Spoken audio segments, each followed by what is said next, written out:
ஏம்மா பேசலாமா? இல்லை பேசி முடிச்சிட்டிங்களா? கொஞ்ச நேரம் டைம் கொடுத்தோன்னா கட கட கடன்னு பேசுறீங்க. எதை பேசுறீங்க? சொத்தை பற்றி பேசுறீங்களா? அப்படியா? எந்த சொத்து? வாங்கின சொத்து. எந்த சிவகாசிலையா சாலையிலையா? என்ன? ஓ, அதை பற்றி பேசுறீங்க. அப்போ சரி, அப்போ சரி. ஓ, நல்ல விஷயம்தான். நானும் அப்படிதான் வரும் போல தெரியுது. சரி, இது சொல்றது இருக்கட்டும். போன மாசம் என்ன பேசின அதை சொல்லுங்க முதல்ல, அப்புறம் இப்ப பேசுறத பத்தி சொல்ல. என்னங்க சத்தியா, நீங்க இன்னும் சொல்லிடுவீங்கிறீங்க. ஆனா சொல்லிட்டு தானே இருந்தாங்க. நாங்க வராதனால மறந்துட்டீங்க. கேள்வி கேட்கறது இல்ல. 6 மாசமா வராம போனதுனால, போன மாசம் என்ன பேசணும்னு கேட்கறதுக்கு ஆள் இல்லாததுனால விட்டுட்டாங்க. இப்படிதான். அதுக்கு ஒரு கதை இருக்குது, பின்னாடி அதை சொல்ல போறேன். இப்ப இன்னைக்கு ஆனி மாத சபை ரொம்ப சிறப்பா எல்லாம் சொத்து சேர்க்காதவங்க எல்லாம் சொத்து சேர்த்துக்கணும் அப்படிங்கிற ஒரு ஆவல் ஏற்படுத்தக்கூடிய விதமாக இது அமைஞ்சிருக்குன்னு நான் நினைக்கிறேன். நான் பேச வந்தது ஒரு வாக்கியம், ஆனா இது மறுபடியும் சொத்து தான் போகுது. ஏன்னா எனக்கும் சொத்து சேர்த்துக்கணும்னு ஒரு ஆசை வந்துடுச்சு. ஆக என்னால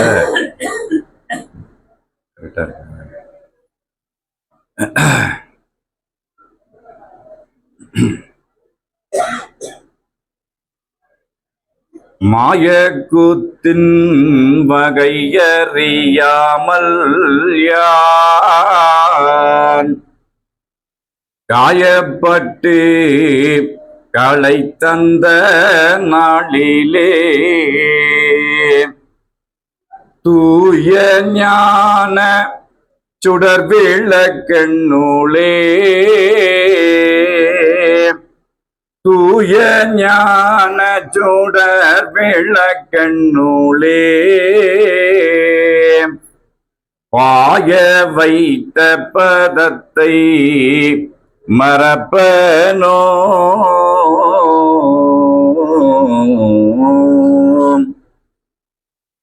சிவகாசி மெய்மத வேதம் போதும் பாடசாலைக்கு வந்திருக்கும் மெய்வழிக்குல மக்கள் எல்லோருக்கும் என்னுடைய அன்பான நமஸ்காரத்தை தெரிவித்துக் கொள்கிறேன்.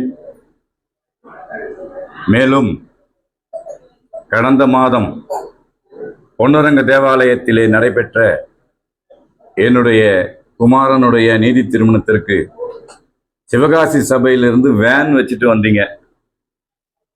தனியாகவும் நிறைய மக்கள் வந்தாங்க. அந்த அன்பு நிறைந்த உள்ளங்களுக்கு என்னுடைய நன்றி கலந்த நமஸ்காரத்தை தெரிவித்துக் கொள்கிறேன். எல்லாத்துக்கும் பொதுவாக பேசணும், இருந்தாலும் ஒவ்வொரு சபையிலும் பேசி அந்த நன்றியை சொல்லும்போது எனக்கு ஒரு மனநிறைவை தருது. ஏன் அப்படின்னா, அந்த சொத்து எல்லாத்தையும் அன்பா இருக்குது. அந்த அன்பு இருக்கிற சொத்து இருக்கிறதுனால தான் அழைச்சதுக்காக வேண்டி எவ்வளோ செலவு நேரம் எல்லாத்தையும் பார்க்காம அங்கே அந்த நல்ல யதார்த்த உள்ளத்தோடு பிள்ளைங்களை வாழ்த்துனீங்க. அதுக்கு என்னுடைய நன்றி கலந்த நமஸ்காரம். நான் வேற ஒன்று எடுத்துட்டு வந்தேன். ஆனா இந்த மாசம் சொத்து மாசம் ஆகி போச்சு. சொத்து சொத்து சொத்து. ஆனா எந்த சொத்துன்னு ஒரு கேள்வி வரும்போதுதான் தெய்வம் தான் நம்மளோட சொத்து அப்படின்னு இவ பேசுனதெல்லாம் வச்சு பார்க்கும்போது ஆணித்தரமா புரிஞ்சிச்சா நம்மளுக்கு. அப்ப இனிமே எதை தேடணும்? எந்த சொத்து? தெய்வமாகிய சொத்து. அது எப்படி இருக்கு நம்ம கிட்ட? தெய்வம் நமக்கு எப்படி வச்சிருக்கிறாங்க? அந்த சொத்தை எப்படி வச்சிருக்கிறாங்க? வேதமா வச்சிருக்கிறாங்க. அதுல என்ன அடங்கி இருக்கு? அந்த வேதத்துல என்ன அடங்கி இருக்கு? திருவாக்கு தான், பாடல்கள் தான், அவங்களுடைய சரிதம் தான். இப்ப சொன்னதுதான் அவங்களோட தவம் அடங்கி இருக்கு. அதாவது தவம் புரிதல் எளிதோ மைந்தா அப்படின்னு குருமுராஜில ஒரு வாசகம் வரும். நம்மளால அது முடியாதுங்கிறது தெய்வத்துக்கு நல்லாவே தெரியும். ஏன் கரைக்கலில பிறந்திருக்கிற நாம இறைவனை பற்றியோ மோட்சத்தை பற்றியோ இல்ல ஞானத்தை பற்றியோ சொர்க்கத்தை பற்றியோ நினைவில்லாம பிடரில காலடிக்க ஓடிக்கிட்டு இருந்த உலகத்துல நம்ம பிறந்துட்டோம். ஆனால் அவர்களுடைய அந்த ஆலவாய் ஊற்றிலிருந்து கிளர்ந்த அருள் சொத்தானது வித்தா வந்துச்சு. நம்மளை எல்லாம் சொத்தையாக்காம பார்த்துக்கிட்டும் இருக்குது, பார்க்கவும் இருக்குது.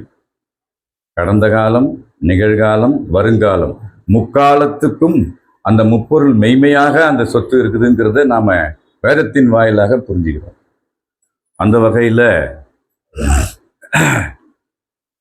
இது எப்படி இருக்குதுன்றது அடிக்கடி நம்ம பாடி இருக்கிறது. அந்த தவம் நம்மளுடைய வேதத்துல உள்ளடங்கி இருக்கு. தெய்வம் அதை நமக்கு இனாமா கொடுக்கறதுக்கு உண்டான எளிய வழியையும் உளவையும் சொல்லி கொடுத்துருக்குறாங்க. எடுத்த உடனேயே இஜ்ஜகத்து மக்களுக்கு மெய்வழி சபையாரின் ஜீவ பரிசு அப்படின்னு கொடுத்துட்டாங்க இல்லையா? அதை நம்ம படிச்சிருக்கிறோம். ஆனா மயூரநாத சன்மார்க்க ஓடத்துல அதை தீர்க்க தரிசனமா அவர் குறிப்பிட்டிருக்கிறாருன்றத பல சபையில இங்கேயும் பேசியிருக்கிறோம், பாவர் சத்திரம் எங்கெங்க போனாலும் இது எப்பவுமே பேசணும், மறுபடியும் அதை நினைவுக்கு கொண்டு வந்துடணும். ஏன் அப்படின்னா இந்த தவத்தை உள்ளடக்கி கொண்டிருக்கிற செயலுடைய வேதம் நம்ம மெய்வழி வேதம்.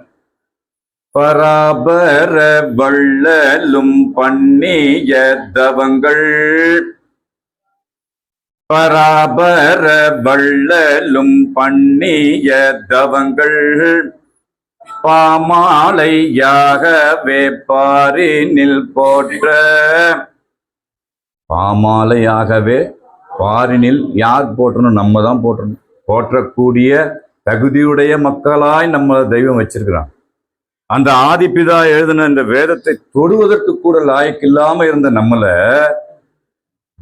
இது உன்னுடைய சொந்த சொத்து, இங்க இருக்கும் பொன்னரங்கம் உன்னுடைய மனைவி என்று நினை, இறுதி சுகம் தருபவள். அந்த சொத்து நம்மகிட்ட இருக்கணுமா வேண்டாமா? அது இருக்கணுங்கிறதுக்காக வேண்டிதான் அவர் ஜெயசுந்தரம் சொத்துன்னாரு. எல்லாம் சொத்துக்கே போயிட்டோம். நம்மளும் சொத்தை அனுபவிப்போம். அவர் தான் அனுபவிக்கணுமா? எங்கள்கிட்ட இல்லையா சொத்து? இருக்கு, நாங்க ஆட்டுறோம் பாருன்னு அவர் மெட்ராஸ்ல இருந்து வந்தார். அண்ணா அடி தூள் கிளம்பிட்டாரு. அழகா சொத்துன்னா என்ன? பாடு தேடு பலன். சுருக்கமா தெய்வம் அதை கொடுத்துருக்குறாங்க.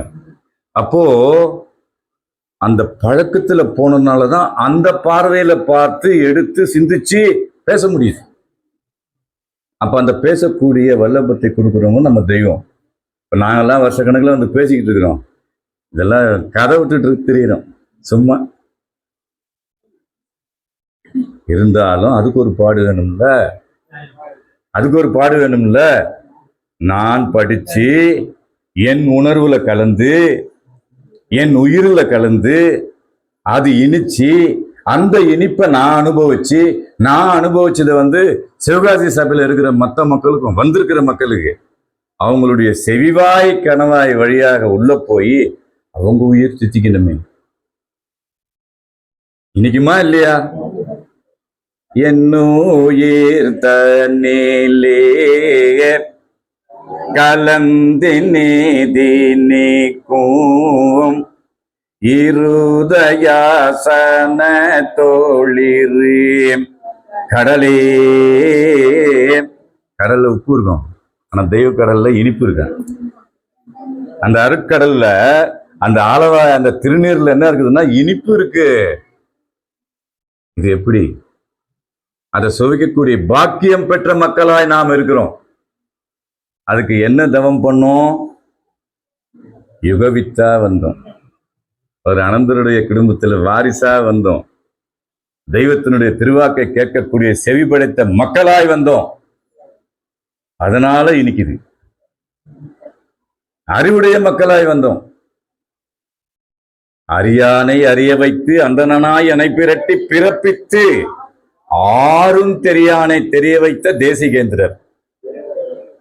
அவங்க உரைய கேட்டதுனால சொத்துக்கு உரிமையாளர் ஆயிட்டு. அவங்க என்னடா இந்த புள்ள கலிக காலத்துல நான் இருந்த காலத்துல திருப்பரங்குன்றம் மலையில் இருந்து இறங்கி 13 வருடங்கள் பாடுபட்டோம், ஒரு தலை சிக்காதா? 1 வருஷம் 2 வருஷம் இல்லைங்க, 13 வருடங்கள் ஒரு தலை சிக்காதா? ஆனா ஒருத்தரும் வந்த பாடில்லை. பட்டாப்பாடும் விட்ட கண்ணீரும் கொஞ்சம் அல்ல, பாவி மனம், பாவி அல்ல பாவி மனம் பதை பதை தேங்கியுருகி. பட்டப்பாடெல்லாம் யாருக்கு? அவங்களுக்கா? நமக்காக. நம்ம தலை செழிக்கணும். தன் சாயலாக படைத்து விட்டோமே, மனிதனை தன் சாயலாக படைத்தான். அந்த அரும்பொருள் என்ன பண்ணுச்சு? யுக முடிவு நீதி நடவினுக்காக மேலே குறிக்க பெற்றுள்ள தன்னுடைய வித்வேஜடத்தினுள்ளே இருந்த அருள் வித்தானதி அருள் வீச்சேற்ற ஆவியாக. அவர் சொன்ன அருள், பொருள் இல்லாருக்கு இவ்வுலகு இல்லை, அருள் இல்லாருக்கு அவ்வுலகு இல்லை. ஆனா அந்த அருள் என்னவா இருந்ததுன்னா அருமுகமாக இருந்தது. அருள் வீச்சேற்ற ஆவியாக கருப்புடைய மணிக்கூடக தேரி மாறி தமதுள்ள துறைந்து மறைந்து நிறைந்திருந்த ஆதிமூல ஆவியானது. ஆவிக்கு ரூபம் இருக்கா? ஆவிக்கு ரூபம் இருக்கா? பார்க்க முடியுமா ஆவிய? மறைந்திருந்த ஆதிமூல ஆவியானது உசும்பி நிகர கொண்டெழும்பி மெய் உசும்பி நிகரற்ற தடுமாறு. ஏன் அப்படின்னா அங்க போய் குதிக்குது. அது மெய் அரூபகமாக இருந்ததானது மெய் ரூபமாக விளங்க வருவதற்காக அந்த அரூப வஸ்துவானது அருள் வித்தா இருந்தது. வித்தா இருந்தா ஒரு இடத்துல போட்டா ஒரு இடத்துலதான் முளைக்கும். அது ஆவியா மாறினதுனால வேதமா மாறிடுச்சு. அது என்னவாச்சுன்னா மாமரையா மாறிடுச்சு. அந்த மாமரையில இருக்கிற அந்த ஆவி எல்லா செவிக்குள்ளவும் போகுது. எல்லா செவிக்குள்ளவும் போய் அந்த இதயத்தை பிரகாசம் அடைய வைக்குது. அது காட்சியாவது, கடைசியில நிலையாகுது. அந்த நிலை வரணுங்கிறதுக்காக தான் இந்த பாடு இல்லையா? சரி, இப்ப சொத்துக்கு வந்துருவோம். ஏன்னா நானும் சொத்து தான். ஏன்னா நானும் ஆளுங்களோட சொத்து இல்லையா? அதனால தெய்வத்தினோட சொத்தை பத்தி இன்னைக்கு சொத்து மாசமா இருக்கட்டும். வான்மதி குரல்ல 176வது வாக்கியம், எது சொத்து எது சொத்து எது சொத்து அப்படின்னு கேட்டா தெய்வம் தலைமையில அடிக்கிறாங்க. டேய், என்னடா இப்படி பண்ணிட்டு இருக்கிற? நான் தாங்கிறது பொதுவானது. ஆனா நான் சொல்றேன் கேளு. எது தெரியுமா சொத்து? அறிவு ஈசனுடைய சொத்து. என்னமா பாருங்க, நாம அதுவா இதுவா அப்படியா இப்படியா அப்படின்னு நினைச்சிட்டு இருந்தோமா? தெய்வம் என்ன சொல்றாங்க? அறிவு ஈசனுடைய சொத்து. இந்த மனிதன் அழிவுடலில் அது வைக்கப்பட்டிருக்கிறது. எங்க கொண்டு போய் வச்சிருக்கிறாங்க? அந்த அறிவு ஈசனுடைய சொத்து. அதை எங்க வச்சிருக்கிறான் அப்படின்னா என் மனிதனின் அழிவுடலில் அது வைக்கப்பட்டிருக்கிறது. அப்ப இது மாறணுமா வேணாமா? அழிவுடல்லே நாம இருக்கலாமா? அதுக்கு தெய்வம் ஒரு பாட்டு எழுதுறாங்க. அமுதகலை ஞானபோதம் 2ஆம் காண்டத்துல மாசிலான் மறைப்படியும் எண்ணில் கோடி மந்திரங்கள், மாசிலான் மறைப்படியும் எண்ணில் கோடி மந்திரங்கள் அனைத்தும் ஒரு மொழிக்குள் வைத்து தேசிகரன் துக்க உடல் நீக்கி. இப்ப நம்ம எந்த உடல்ல இருக்கிறோம்? துக்க உடல்ல இருக்கிறோம். ஆனா அவங்க நம்ம கிட்ட என்ன பண்ண போறாங்க? தேசிகரன் துக்க உடல் நீக்கி உள்ளே, வெளியில இல்ல, உனக்குள்ள உள்ளே சுகவுடலை காட்டியேதான் பேசினார் பொன்னரங்கர் தானும் பேசினார் இந்நாயேனை ஒரு பொருட்டாய் எண்ணி. இன்னைக்கு எவ்வளவு கூட்டம் வந்து உட்கார்ந்துருக்கிறோம். அதுல சந்ததிகள் சில பேர் இருக்கிறாங்க, நம்பிக்கையாளர்கள் சில பேர் வந்திருக்கிறாங்க. அவங்கள்ட்ட எல்லாம் யாரோ ஒருத்தர் பேசுனாங்களா இல்லையா? இது வரைக்கும் நாம நம்மகிட்ட இருந்த அறிவுன்னு நினைச்சிட்டு இருந்தது அது அறிவு அல்ல, அது அழிவு.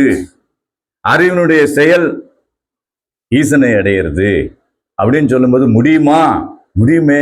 எங்க இங்க வர்றாங்க, பாக்குறாங்க, அந்த கூறு உள்ள இருக்கிறதுனால பாஞ்சிருச்சு. இல்லைன்னா பாயுமா, நிலைக்குமா? அண்ணா வந்து பாத்தீங்கன்னா எனக்கு தெரிய 20 வருஷமா நான் பார்த்துட்டு இருக்கேன். அதுக்கு முன்னாடி எத்தனை வருஷம் வந்தாருன்னு எனக்கு தெரியாது இல்லையா? அது மாதிரி இங்க ஒவ்வொருத்தருகிட்டையும் இப்ப பிரபுராஜா இருக்காரு, அவர் ஒரு 15-20 வருஷமா வந்துட்டு இருக்கிறாரு. இந்த மாதிரி இப்படி இதுல கணக்கு எடுத்துக்கிட்டீங்கன்னாக்கா வருட கணக்குல மெய்வழியை பின்பற்றி ஒரே ஒரு குறிக்கோளுக்காக தான் வருவாங்க. என்னது அது? நம்மளுடைய சொந்த சொத்தாகிய உயிரை யமன் கிட்ட கொடுத்துடாம சிவன் கிட்ட கொண்டு போய் ஒப்படைக்கிறதுக்கு தெய்வத்தோட தயவு வேணும். உங்களுடைய தாயக மறுலத்தில் காத்திருங்கள். உங்கள் தெய்வ தந்தையரிடத்தில் தயவை எதிர்பார்த்திருங்கள். அந்த தயவு என்ன பண்ணும்?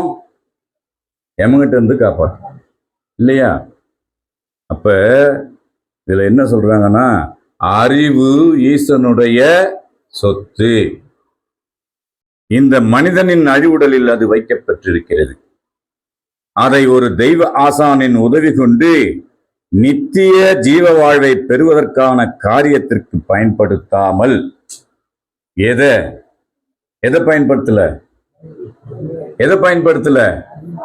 சத்தமா சொல்ல வேண்டாமா? அணுகுண்டு மாதிரி வெடிப்பீங்கன்னு பார்த்தா புஷ்பான மாதிரி இருக்கிறீங்களா? என்ன அறிவு ஈசனுடைய சொத்து, மனிதனுடைய அழிவுடல்ல வச்சுட்டேன்னு அந்த வேதம் சொல்லுது. அப்ப அது எதுக்கு பயன்படுத்தணும்னாக்கா, ஒரு ஆசானை தேடி அடைஞ்சு அவங்க கிட்ட சரணாகதி அடைஞ்சு அதுக்கப்புறம் அந்த மோட்ச சாம்ராஜ்யத்துக்குள்ள அந்த அறிவை கொண்டு போய் அறிவாகிய ஜீவனாகிய ஆண்டவங்களோட ஐக்கியப்பட வைக்கணும். இதுதான் மனித வாழ்க்கையினுடைய நிஜத்துவ தத்துவம். இதை நம்ம புரிஞ்சுக்கிறதுக்காக வேண்டிதான் அப்படி மாசம் மாசம் உட்காந்து பேசுறோம், படிக்கிறோம்.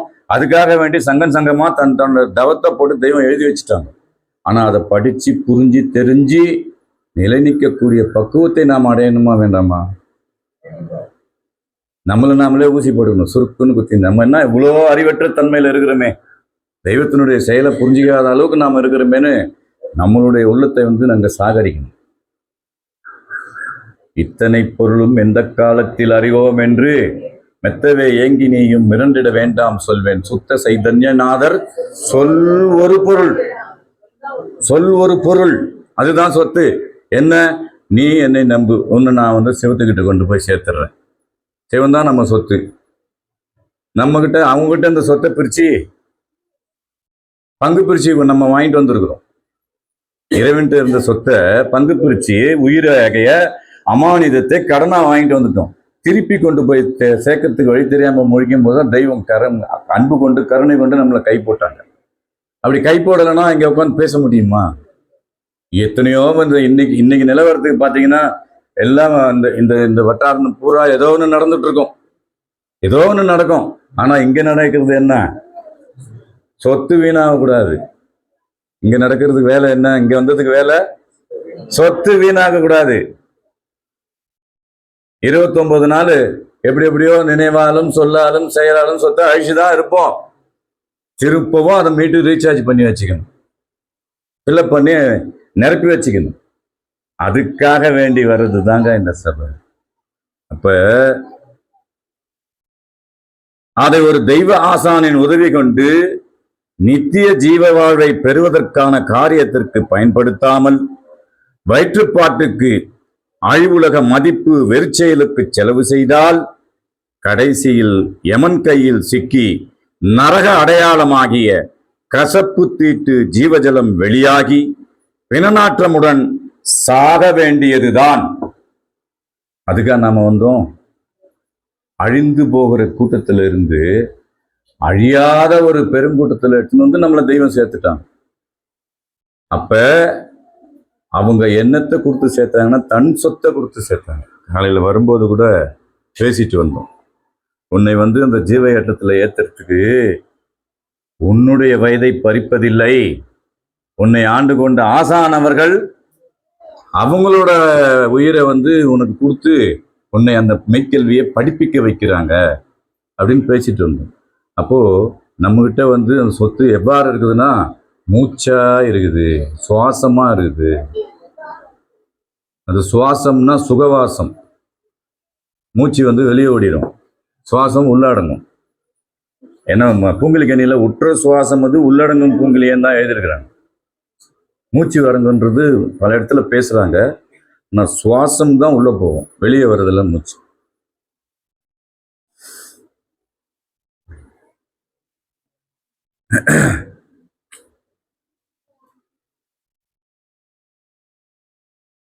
அப்படி நாரிச்சத்தவன் உடலை புதைத்தால் மண் தின்று விடுகிறது.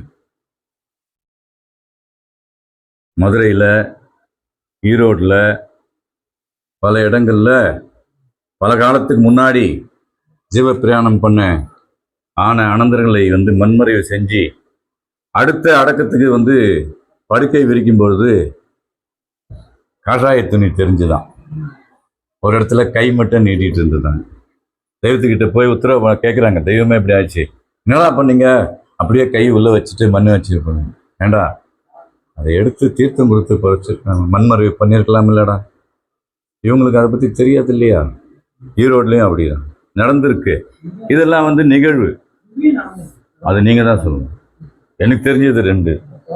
ரைட்டு, சந்தோஷம். ஏன்னா எங்கேயுமே நடக்கும், எங்கேயுமே நடக்கும். ஏன் அது நடக்குது அப்படின்னா தன் சொத்து செத்து போல. தன் சொத்து என்ன ஆகல? செத்து போல. மலையாளம் சொல்லுவாங்க சத்து போய். அந்த சத்து தான் சொத்தா தனக்குள்ளவே நின்றுச்சு. அந்த பிணநாற்ற ஜலம் வெளியாகல, சுவாசம் உள்ளடங்கினதுனால 9 வாசல் உட்டால் போட்டாச்சு. யார் போட்டது? அந்த சொத்துரிமை கொண்ட வித்தகர் போட்டாரு. நமக்கு போட தெரியுமா? தெரியாதே. ஐம்புலக்கரரை அடைச்சாங்க, 9 வாசல ஒரே நேரத்துல டக்குன்னு அடைச்சு விட்டாங்க. ஏமா வந்து பார்த்தா எல்லா வீடும் பூட்டி கிடக்குது. ஐயோ இங்க யாரானா மெய்வழி நமஸ்காரங்க, நான் போயிட்டு வரேங்க, வந்து தப்பா வந்துட்டுங்க, என்ன ஒன்றும் பண்ணிடாதீங்க சாமி. இப்படி ஒரு கூட்டத்துல நாம இருக்கிறோங்கிறத நாம மறந்து விடக்கூடாது.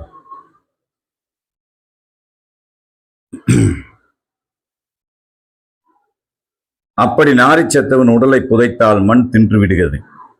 அழகை தூலத்தில் அவன் நித்தியமாக குடியேறிக் கொள்கிறான். அவன் யாரு? நாரிச்சத்தவன். ஆனா நாம எங்க குடியேறுகிறோம்? நம்ம எங்க குடியேறோம்? அழியாபதி. இப்ப சொன்ன உடனே வருது பாரு, அழியாபதி குடியேறிய நாயக மென்குருவில். எங்க போய் குடியேறிட்டோம்? குருவினுடைய பாதார விந்தங்கள்ல போய் சரணாகதி ஆயாச்சு. பஜகோவிந்தம் பஜகோவிந்தம் கோவிந்தம் பதம் செல்லும் வழி. நாமாவலியை சொல்லணும், மூலமந்திரம் சொல்லணும். சதா சிந்தையில தெய்வத்தை வச்சிருக்கும் போது நம் எண்ணமெல்லாம் வண்ணமாக மாறிவிடும். பார்வையில் பாண்டியன் தன்னை நீ வைத்திட பார்க்கும் தொழில் வேறு இல்லை. நம்மளை பார்க்கறத தவிர தெய்வத்துக்கு வேறு கிடையாது. அதனால தாங்க ஒரு நாளைக்கு 50 மைல் நடந்தோம். முடியுமா? எங்களெல்லாம் மகராசனா நாங்க ஒரு ஓட்டக்காரை எடுத்துட்டு வரணும்னு பார்த்தா சென்னையில இருந்து என்னது ஹைரைடர், இனோவா ஹைரைடர் அண்ணன் கொண்டாந்து வாங்கினா இதுல போலான்னாரு. என்னப்பா ஆச்சரியமா இருக்குது, இப்படி ஒரு வாழ்வா? தெய்வத்தை பத்தி பேசணும்னால தன்னை போல வருதுன்னா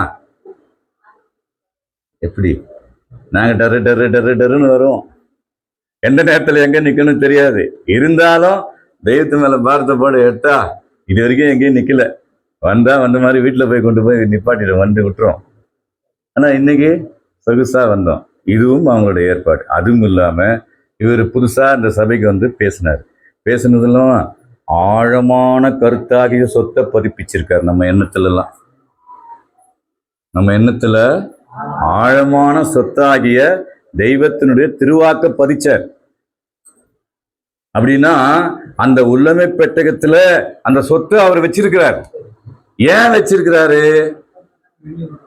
அந்த சொத்து இருந்தாதான் ஏமன் பயப்படுவான்.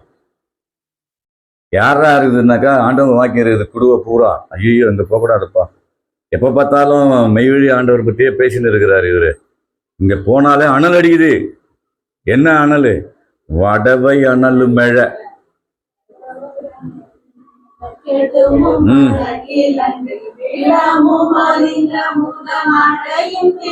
மடையை திறந்து விட்டாங்க. இங்க பாயினா அந்த மடை, இந்த மடையை அவங்க திறந்து விட்ட மடையை இது உள்ள பாயணும். இது உள்ள பாஞ்சாதான் அங்க அருவியா கொட்டும். இப்படியெல்லாம் நம்ம சிந்தனை பண்ணி தெய்வத்தை போற்றணுங்க. அதுக்காக தான் 6 மாசம் பேசாததெல்லாம் நீ ஒரே நாள்ல பேசிடுவேன். இல்ல டைம் சுருக்கமா தான் வச்சிருக்கேன், பயப்படாதீங்க.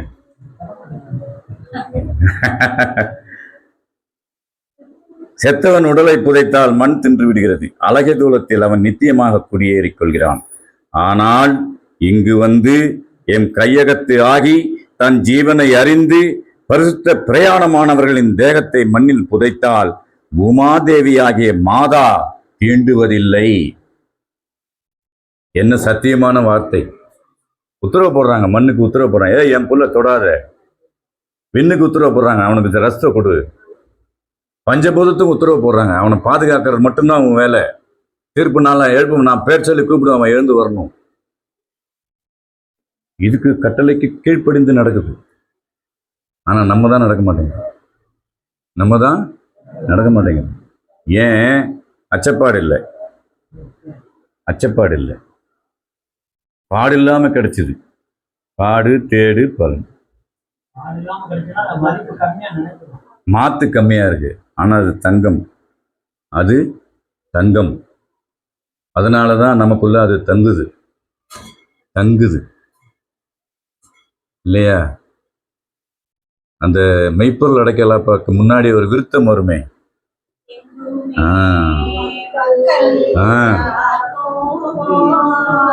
செல்வம் தங்கிய, அதாங்க சொத்து. எது சொத்து? எங்குமே மக்கள் யாருக்கும் இடர்களைந்தோங்க வேண்டி திங்கள் வந்திருந்தும் தெய்வ தேடு ஊடகத்தை பாட. தேடு ஊடகத்தை தினந்தோறும் படிக்கணும்னு 8-9 தெய்வம் எடுத்து வச்சாங்க. எதுக்கு? அங்கமோ பங்கம் தீண்டா அரும் பொருள் உயரும் செல்வம். செல்வம் தங்கி யார் யாருக்கு தங்குச்சோ அந்த குலம் மேம்பாடடையும். தங்கியே குலமேம்பாடாம். அவங்களுக்கு பட்டம் என்ன? சிரஞ்சீவி என்றோர் பட்டமும் செல்வ சம்பத்து உண்டாகுமே. இங்கிருந்து அங்க, அங்கிருந்து இங்க. அப்ப எங்க ஓடிட்டு இருக்குது நம்ம நினைவு? அந்த தவமாகிய வேதத்துக்குள்ள போயிட்டு இருக்கு. அப்ப அந்த நேரம் நமக்கு என்ன ஆகும்? அப்போ என்ன வல்லமா? அது சுவாசம், அது ஒடுங்கும். உள்ளடங்கும் பூமியிலேயே. அதாவது வேணுமென்று ஊனுருக்கும் விட்டு வரேன், ஊனுருக்கும் விட்டு தவ கச்சை கட்டியில இருங்க, அதை தேடுங்க. அது நிறைய இருந்தாலும் எனக்கு ஆனந்தத்துல வரமாட்டேங்குது, இல்லாட்டி வந்துடும். சரி, பசுஜிமான் தேகத்தை மண்ணில் புதைத்தால் பூமாதேவியாக மாதா தீண்டுவதில்லை. ஏனெனில் அந்த தூலம் சர்வேஸ்வரனுடைய சொத்தாகிய, யார் சொத்தாகிட்டோம் நம்ம? இது கிடைக்குமா? இப்ப கிடைக்கணும்னா என்ன பாடுபடணும்? பாடுபடாம இந்த சொத்து கிடைக்குது. ஆனா நம்ம மங்களம் பாடணும். மங்களம் பாடுறதுனாக்கா விளையாட்டு இல்லைங்க. அந்த இதுல பேசணுமே, பெண்ட உற்பத்தியில மங்களம்னா மஞ்சள் நிறமா ஆகணும், யுகவித்தா ஆகணும். அதுல தானே மங்களம் பாடணும்னு வருது. ஆமா, நாம மங்களம் பாடணும். மங்களம் கொடுக்குறவரை பற்றி, மங்களம் என்பது ஒரு சுபகாரிய சொல் அல்லவா? அதை பாடுறதுக்கு மங்களம் எங்க கிடைக்கும்? இங்கதான் மங்களம் கிடைக்கும்.